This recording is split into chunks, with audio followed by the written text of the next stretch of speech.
আসসালামু আলাইকুম আমার প্রিয় ভাই বোনেরা, কেমন আছেন? আশা করি ভালো আছেন, সুস্থ আছেন। আলহামদুলিল্লাহ আমিও ভালো আছি, সুস্থ আছি। নিয়ে আসলাম নতুন একটা রেসিপি। কখনো কি আপনারা খেয়েছেন কলার মোচা দিয়ে তৈরি করা যায় সুস্বাদু একটা পায়েস? আমি কিন্তু পায়েসের রেসিপি আগেও শেয়ার করছি, কিন্তু এই পয়লা বার একদম নতুন। এর মনে হয় না আগে কে এই রেসিপিটা শেয়ার করছে। পয়লা বার আমি শেয়ার করলাম, রান্নাঘর 01-এর শেয়ার করলাম মোচা দিয়ে পায়েসের রেসিপি। তাহলে কীভাবে বানায় পুরো রেসিপিটা দেখে নিন, আর টেস্ট মাশাআল্লাহ অসাধারণ পাবেন। একবার হইলে এই মোচা দিয়ে পায়েসের রেসিপিটা ট্রাই করবেন, দুর্দান্ত টেস্ট পাবেন। প্রথম এদের মেন উপাদান হচ্ছে মোচা লাগবে। আমাদের গ্রাম অঞ্চলে কিন্তু মোচা সবসময় পাওয়া যায়। একটা মোচা নিয়ে আসছে, এই মোচাটা চুলে কুটে একদম পরিষ্কার করে নেব। এর ভিতরে যে শক্তটাই আমি কিন্তু মোচা রান্নাও কিন্তু আপনাদের সাথে আমি শেয়ার করছি, কিভাবে পরিষ্কার করে সেটাও শেয়ার করছি। আর এখানে লাগবে পোলাস চাল। এখানে মাত্র আমি 1 মুঠ চাউল নিয়েছি।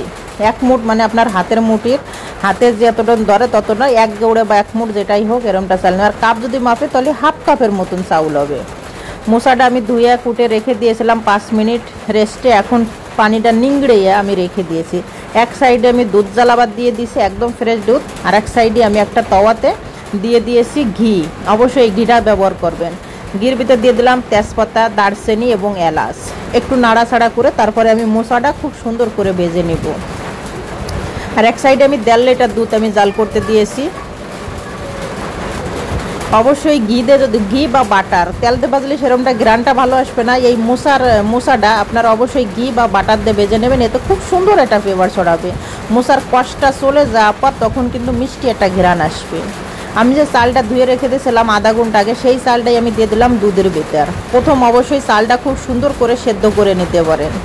আপনারা যদি চালের বদলে এখানে পোলার চালের বদলে এখানে সাগুদানাও কিন্তু ব্যবহার করতে পারেন, কিন্তু পোলার চালটা দিলে একটু বেশি টেস্ট হবে। আমি আগে কয়েক পিরিয়ডে রান্না করছি মোচা দিয়ে পায়েস, কিন্তু কখনো শেয়ার করি না। ভাবলাম যে আমার প্রিয় ভাই বোনদের সাথে এই রেসিপিটা আমি শেয়ার করি, একদম নতুন একটা রেসিপি, এই জন্য আমি শেয়ার করে দিলাম। আশা করি খুবই ভালো লাগবে।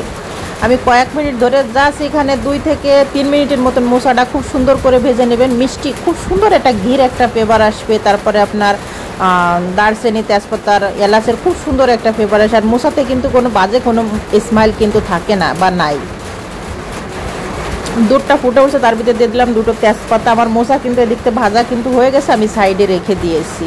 বেশি ভাজবেন না, তাহলে কিন্তু মোচার কালারটাও নষ্ট হয়ে যাবে। একদম যে গ্রান থাকে একটা মোচায় কিন্তু একটা গ্রান থাকে, সেই গ্রানটাও কিন্তু নষ্ট হয়ে যাবে। যখন আমার চালটা সেদ্ধ হয়ে গেছে তখন আমি দিয়ে দিলাম চিনি। আমি এখানে এই চামচ, যে চামচটা নাড়বা লাগছে এটা মেপে আমি চিনি দিয়েছি। আপনাদের পছন্দ অনুযায়ী মিষ্টিটা এখানে ব্যবহার করবেন। তারপর এখানে আপনারা সাইফরান ব্যবহার করতে পারেন, দুধের সাথে গুলিয়ে রেখে দিতে পারেন। কিন্তু আমি সাইফরান যে ফুড কালারটা থাকে, এটা কিন্তু সাইফরান যে কালারটা সেটাই কিন্তু আমি ব্যবহার করেছি সামান্য একটু, যাতে জাস্ট একটু সুন্দর একটা ঘ্রাণ বের হয়। তারপর আমি ভেজে রাখা যে মোচাটা সেটা এখন আমি দিয়ে দিব। দিয়ে কয়েক মিনিট ধরে আমি জাল করে নিব।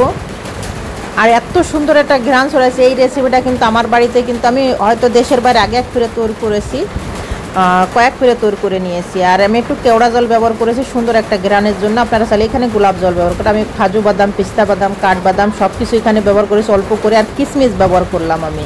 কিশমিশ আমার কাছে ভালো লাগে, এই জন্য আমি ব্যবহার করেছি। আর সামান্য একটু লবণ দিলাম, কেন কি মিষ্টি যত, এই জন্য সামান্য একটু লবণ দেবো। দেখুন কি সুন্দর একটা কালার আসছে। এটা কিন্তু আমি কয়েক ফিরে এরকম তৈরি করে নিয়েছি, তা ভাবলাম আপনাদের মাঝে শেয়ার করি। আর আমার বাড়িতে এই পায়েসটা খাওয়া পর একদম তারা ভুলে গেছে আগে যে পায়েস রান্না করতে পায়, এখন প্রায় কিন্তু এই পায়েসটা রান্না করবেন, এত টেস্ট হয়, এত মজার হয়। দেখুন কতটা ঘন হয়েছে, অবশ্যই একটু ঘন করে নেবেন। আর চালটা কতটা সেদ্ধ সেটাও বুঝতে পারছেন। কালার দেখুন, অসাধারণ একটা কালার আসছে। এরম একটা ডেজার্ট, এরম একটা পায়েস আপনারা রান্না করে নেবেন মোচা দিয়ে। মোচা দিয়ে তরকারি হয়, কিন্তু আপনারা হয়তো জানবেন না যে মোচা দিয়ে কিন্তু পায়েসও হয়। এখন আমার রান্না করা হয়ে গেছে, আমি চুলের আঁচটা বন্ধ করে দিয়েছি। এখন আমি একটা ডিশে বলে ঢেলে নেব। দেখুন কালারটা দেখুন, মাশাআল্লাহ মাশাআল্লাহ। আমি আশা করি এই রেসিপিটা আপনাদের খুবই পছন্দ। যদি ভালো লাগে অবশ্যই লাইক, কমেন্ট এবং শেয়ার করে দেবেন, অন্য মানুষের দেখার সুযোগ করে দেবেন। আর অবশ্যই চ্যানেলটা সাবস্ক্রাইব করে আমার পাশে থাকবেন। রান্নাঘর 01 আপনারা ইউটিউবে দেখতে পারেন, ফেসবুকে দেখতে পারেন, টিকটকে দেখতে পারেন। সবাই ভালো থাকেন, সুস্থ থাকেন, আল্লাহ হাফেজ।